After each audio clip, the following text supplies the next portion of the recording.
days away, baby. It's 6 days away from the start of the NBA Finals. You okay? It may not start in Diddy, but damn it, it's going to end in the Mecca, the media capital of the world. My girl Shay ain't in the house today, but the one and only Joe Fortenbaugh's in the house. Tell me something, Joe. And my boy Big Perk is in the house as well. And y'all might look at him, and he might look a little sleepy and all of this stuff. Remember, he was supposed to be off today, but his little big bro needed him. His little big bro needed him. And I said, Perk, yo, what's up? I need you on First Take. And he said, I'll be there for you. And here he is. That's what First Takes brings to the table every morning, ladies and gentlemen. Holla. This is game 5. Whoever wins this has the momentum to close this thing out. This team at home, when they get rolling, they're so tough to stop. He knows this is desperation time. He's pleading with his team, fight. Spurs need a desperate, miraculous comeback or else they'll be playing for their lives. McCain lifting, launching, landing a three. Game number 5 to the Thunder. 1 win from a return to the finals.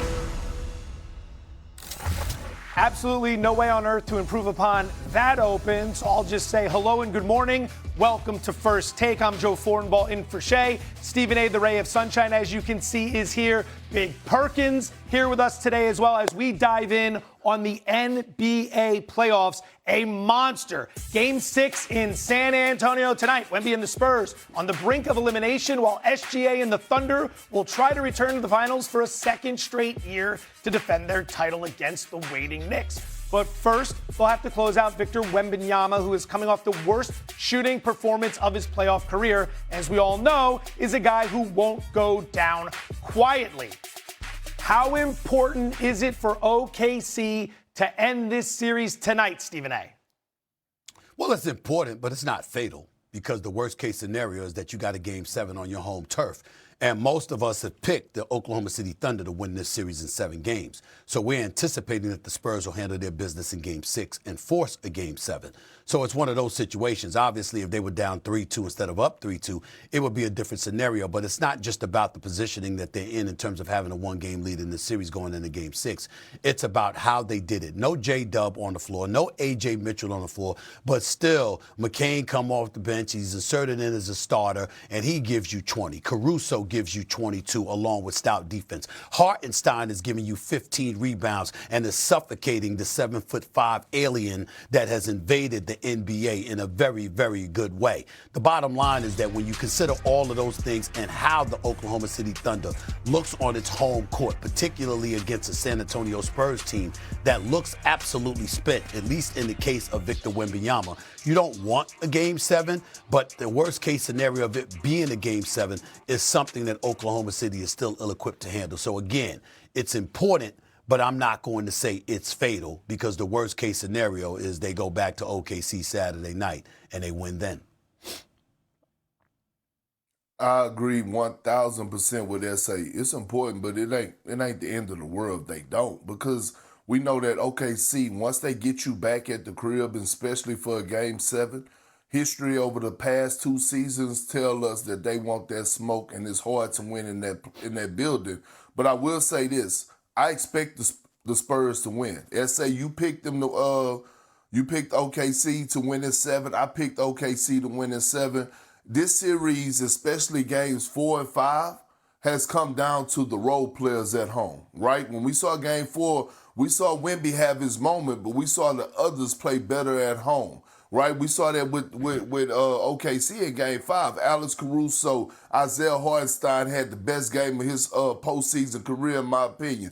Chet Holmgren finally woke up in the NBA in the conference finals. He finally noticed that the conference finals had started. So, again, I'm with SA on this one. I don't think this is a long discussion, long debate.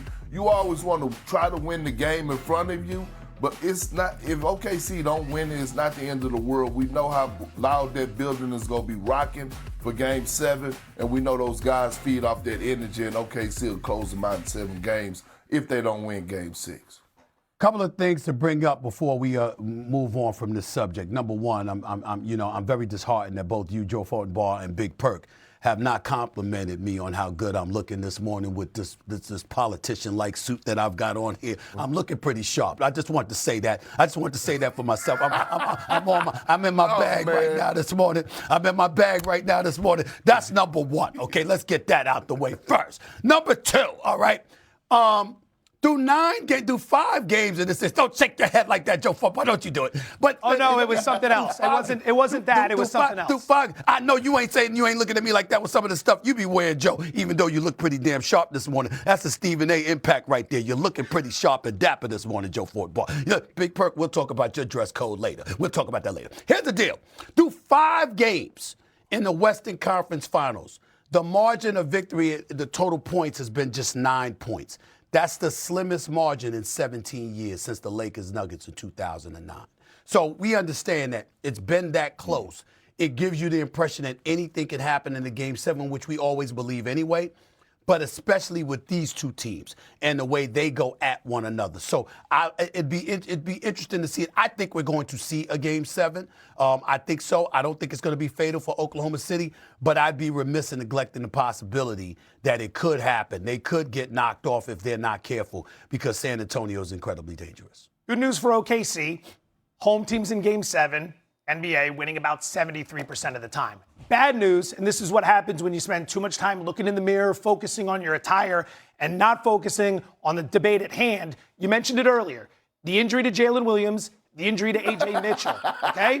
Now, if we're all picking San Antonio to win tonight, that would mean that without Mitchell and Williams, OKC would have dropped 2 of 3. And now we're extending the series to a Game 7 and saying, all right, well, we've lost 2 of 3 without Williams and A.J. Mitchell, Stephen A., but we're going to be okay in Game 7. I think there's a little bit more desperation to close this thing out tonight.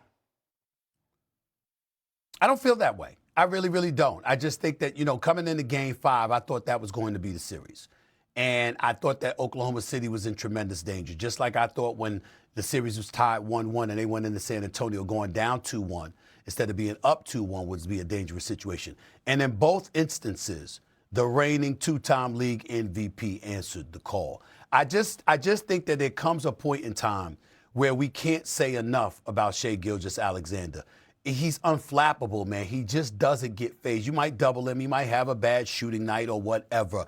But the bottom line is that it doesn't matter whether he's on the road, whether he's at home or whatever. He's Shea Butter, and he knows it. And he walks into an arena knowing who the hell he is and what he's going to bring to the table. On their home turf, those familiar rims, as Perk always says, as everybody always says, role players play better at home than they do on the road. We understand that. So we got to expect that some cats are going to step up. But to me, it all starts and stops with Shea Butter. And if Shea Butter shows up, chances are they're going to have their way. And nothing seems to faze this brother. Even with Stephon Castle, hounding him, defending him, causing things to be a bit more difficult for him compared to what other people are able to cause him. When it really, really counts, Shea is just like, all right, just give me the ball. Let me handle this for y'all. This is his attitude. This is what he does. And that's why when you fantasize about the possibility of OKC meeting New York, when you think about Jalen Brunson, think about every positive thing that you say about Jalen Brunson. Here's the interesting element about that. It's exactly what you say about Shea Butter. Except with Shea Butter, he's already a champion. And Jalen Brunson is aiming to capture one. That's the difference. But Shea Butter's already a champion and a 2-time league MVP. He already has it. Nothing seems to faze him. And I don't think a Game 7 back in Oklahoma City will do either. So two things. Number one, Joe, do you have your IFB in your ear? Are your listening skills here this morning? Yes, sir. No, I'm asking, are your listening skills here this morning? Because I literally said that Game 4 and Game 5 was won by the role players at home. That's why I said OKC